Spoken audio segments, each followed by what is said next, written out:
Αλλάζουμε θέμα εδώ και σελίδα. Πάμε να μιλήσουμε για τον ακάθιστο ύμνο. Οδευόμαστε άλλωστε προς το Πάσχα και όλο και περισσότερο θέλουμε να ενημερωνόμαστε και να μαθαίνουμε πολύ περισσότερα. Πάμε να καλημερίσουμε τον κύριο Κώστα Παπαγεωργίου, συγγραφέα, ερευνητή και λαογράφο. Καλή σας μέρα, κύριε Παπαγεωργίου. Καλημέρα αγαπητή κυρία Γαβριέλα και στους τηλεθεατές. Σήμερα θα μιλήσουμε για την ιστορία του ακάθιστου ύμνου και να μάθουμε πράγματα που σίγουρα αρκετοί από εμάς δεν τα γνωρίζαμε. Και η πρώτη ερώτηση είναι να πούμε τι είναι ο ακάθιστος ύμνος και για τον τελευταίο που μας παρακολουθεί και δεν γνωρίζει, αλλά και γιατί φέρει αυτή τη ξεχωριστή ονομασία. Ναι. Θεία Χάριτη, πλησιάζουμε την Παρασκευή κατά την οποία στους Ορθόδοξους ναούς θα ψαλεί ολόκληρος ο ακάθιστος ύμνος, ο οποίος ψάλλεται τμηματικά τις 4 πρώτες Παρασκευές της Μεγάλης Σαρακοστής. Ακάθιστος είναι ο γνωστός ύμνος «Τη υπερμάχος στρατηγώτα νικητήρια» που ψάλθηκε για πρώτη φορά στον ναό της Παναγίας των Βλαχερνών στην Κωνσταντινούπολη. Φέρει και την εναλλακτική ονομασία χαιρετισμοί από τα συνεχόμενα εγκομιαστικά χαίρε προς τη Θεογεννήτωρα. Στην Κύπρο ο ακάθιστος λέγεται και κοντάτσα, από τη λέξη κοντάκι που σημαίνει σύνθεση ύμνου. Πρόκειται για ένα αριστούργημα της βυζαντινής υμνογραφίας, στο οποίο εξυμνείται η Θεοτόκος για τον ρόλο της στη σωτηρία του ανθρώπινου γένους. Στον ακάθιστο ύμνο γράφτηκε ό,τι ωραιότερο για την Παναγία, η οποία ως μητέρα του Θεού είναι η παρηγορήτρια των χριστιανών και ως στρατηγός υπέρμαχος η ελευθερότριά τους, γι' αυτό και οι πιστοί αγαπούν ιδιαίτερα και σέβονται ξεχωριστά την ακολουθία του ακάθιστου ύμνου. Στο συναξάρι του ακάθιστου διαβάζουμε ότι τους χαιρετισμούς της Παναγίας τους άκουαν όλοι όρθιοι σε ένδειξη ευχαριστίας προς την Θεοτόκο, αλλά και θέλοντας να προσφέρουν στην αϊπάρθενο τον λιγοστό κόπο τους. Είναι το μοναδικό κοντάκιο που για αιώνες τώρα χρησιμοποιείται στη λατρεία της Εκκλησίας μας και σε αυτό συνέτειναν το θέμα του, η μελωδία του, η ωραία ποιητική πλοκή, η σύνδεσή του με μεγάλα ιστορικά γεγονότα του έθνους μας, αλλά κυρίως η υμνολογία στην Παναγία, η οποία στη μακραίωνη ζωή της Εκκλησίας είναι το κέντρο της ευλάβειας των χριστιανών, εκπληρώνοντας έτσι και τον προφητικό λόγο της Θεοτόκου «Ιδού γάρ από του νυν μακαριούσε με πάσε γενναίε».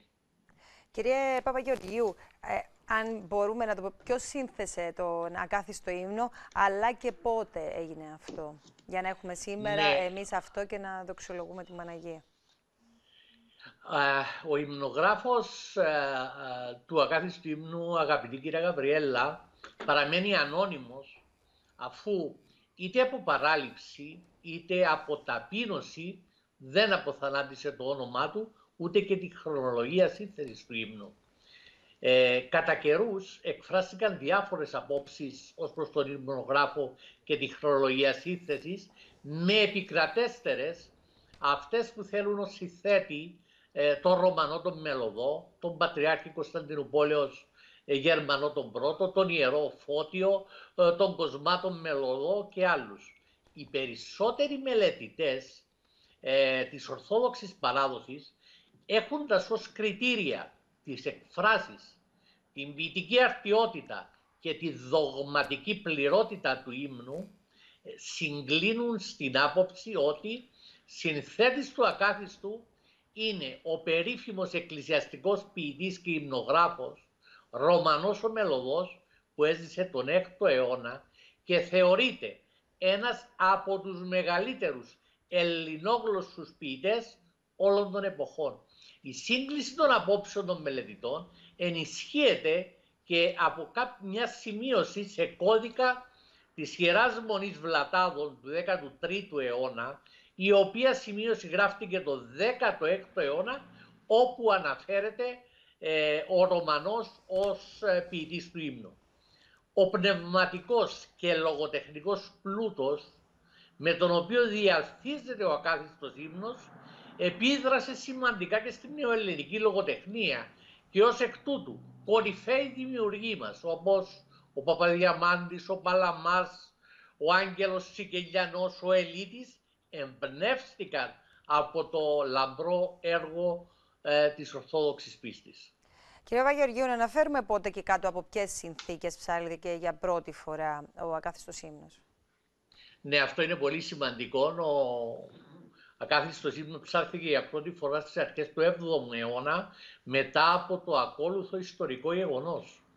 Τον Αύγουστο του 626 ο αυτοκράτορας του Βυζαντίου Ηράκλειος απουσίαζε σε πόλεμο κατά των Περσών για επανάκτηση του μεγαλύτερου, του πολυτιμότερου κοιμηλίου των χριστιανών του Τιμίου Σταυρού, τον οποίον είχαν αρπάξει οι Πέρσες από τα Ιεροσόλυμα το 614. Τότε οι Άβαροι, ένας γειτονικός λαός, γνωρίζοντας την απουσία του Ηράκλειου και του στρατού του, θεώρησαν ότι, και δικαίως θεώρησαν ότι η πόλη ήταν ανυπεράσπιστη, βρήκαν τη στιγμή κατάλληλη για να την καταλάβουν με αρχηγό τους τον βασιλιά του Σκαγάνο. Μπροστά στον ορατό ενδεχόμενο κατάληψης της πόλης, οι λιγοστοί εναπομείναντες υπερασπιστές της εναπέθεσαν τις ελπίδες τους στη Μεγαλόχαρη, στην οποία η πόλη αφιερώθηκε από τον Μεγάλο Κωνσταντίνο, καθώς ακούμε και στο Κοντάκιο, αναγράφωση η πόλη σου Θεοτόκε. Ο Πατριάρχης Σέργιος, γνωρίζοντας ότι τον τελευταίο λόγο για όλα τον έχει η θεότητα, κατάφερε και πήρε την εικόνα της Παναγίας των Βλαχερνών από τον ομώνυμο ναό, ο οποίος ήταν ήδη κατηλημμένος από τους Αβάρους, και έχοντας την εικόνα στην αγκαλιά του, περιδιάβαινε τα τείχη ενθαρρύνοντας τον λαό και οικετεύοντας την προστασία των αδυνάτων να προστατεύσει το ποίμνιό του και την πόλη. Καθώς πληροφορεί η παράδοση, η Παρθενομήτωρ εμφανίστηκε πάνω από τα τείχη με ανοιχτά τα χέρια, φορώντας άσπρο χιτώνα, ενώ την ίδια ώρα ένας ισχυρός ανεμοστρόβιλος στον κεράτιο κόλπο, που συνήθως τα νερά του είναι ήσυχα, αποδόθηκε σε θεϊκή επέμβαση, κατέστρεψε τον εχθρικό στόλο και όσοι εισβολείς επέζησαν αποχώρησαν. Η βασιλεύουσα σώθηκε από την χειρότερη ως τότε δοκιμασία της και η σωτηρία της αποδόθηκε στην Παναγία.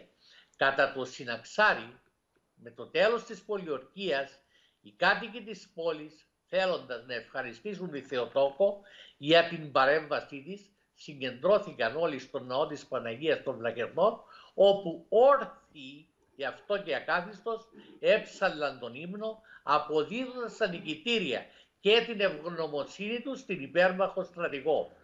Από αυτό το θαύμα ξεκίνησε και όλη η ιστορία του ακάθιστου ύμνου, που ο ύμνος προϋπήρχε, αφού ήταν αδύνατο να δημιουργηθεί μέσα σε λίγη ώρα, και ψαλόταν συχνά στον ναό της Βλαχερνίδισσας κατά τις ευχαριστήριες ακολουθίες προς τιμή της Θεοτόκου.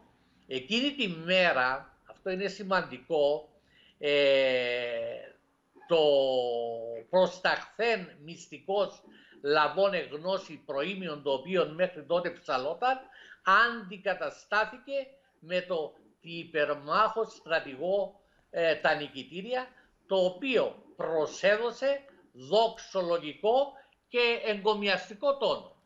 Την ίδια ώρα υπάρχει το θέμα ότι ο κάθιστος ύμνος ψάλλεται τη Μεγάλη Τεσσαρακοστή. Ωστόσο δεν συμπίπτει με την άλωση της Κωνσταντινούπολης του 626. Ναι, πολύ σωστά το θέσατε.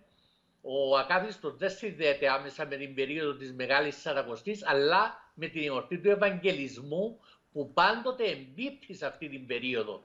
Η σύνδεση προφανώς έγινε για λειτουργικό λόγο. αφού ο Ευαγγελισμός είναι η μόνη μεγάλη γιορτή που λόγω του πέρθυμου χαρακτήρα της Σαρακοστής στερείται προεόρτιον και μεθεόρτιον. Γι' αυτό καλύπτεται με την ψαλμοδία του ακάθιστου.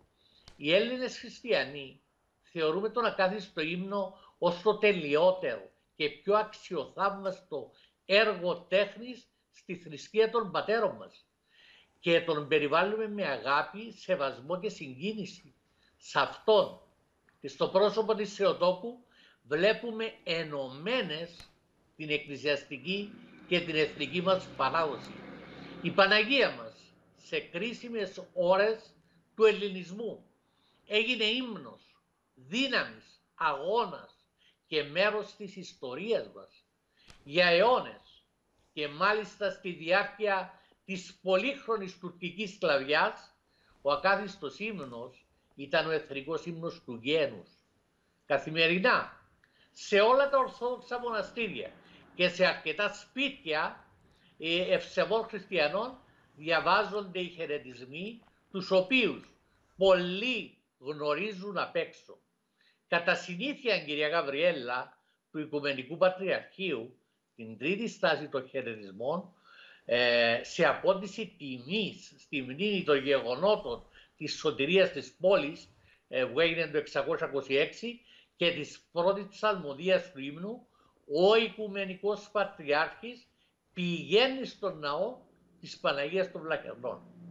Η αυθεντική εικόνα του ακάθιστου στις μέρες μας βρίσκεται στην Ιερά Μονή Αγίου Διονυσίου στο Άγιον Όρος και είναι από τις πολυτιμότερες εικόνες της Παναγίας και η αρχαιότερη που υπάρχει στον Άθωνα. Μάλιστα. Ας ενώσουμε λοιπόν όλοι τις προσευχές μας, να μας ελεήσει ο Κύριος από τις πανδημίες, από τους πολέμους και τα άλλα κακά που ταλαιπωρούν την ανθρωπότητα. Η Υπεραγία Θεοτόκος, η Θεός μετά των Θεών, βρίσκεται δίπλα μας σε ετοιμότητα για να μας ενισχύσει στον αγώνα μας για τη σωτηρία όλων μας. Ακριβώς. Κύριε Παπαγεωργίου, άλλωστε δεν είναι τυχαίο που σε κάθε δυσκολία αυτήν επικαλούμαστε και σε κάθε ευτυχία αυτή δοξάζουμε. Σας ευχαριστούμε πάρα πολύ σήμερα που ήσασταν μαζί μας και όλα σας αυτά που μας ευχαριστώ. μεταφέρατε.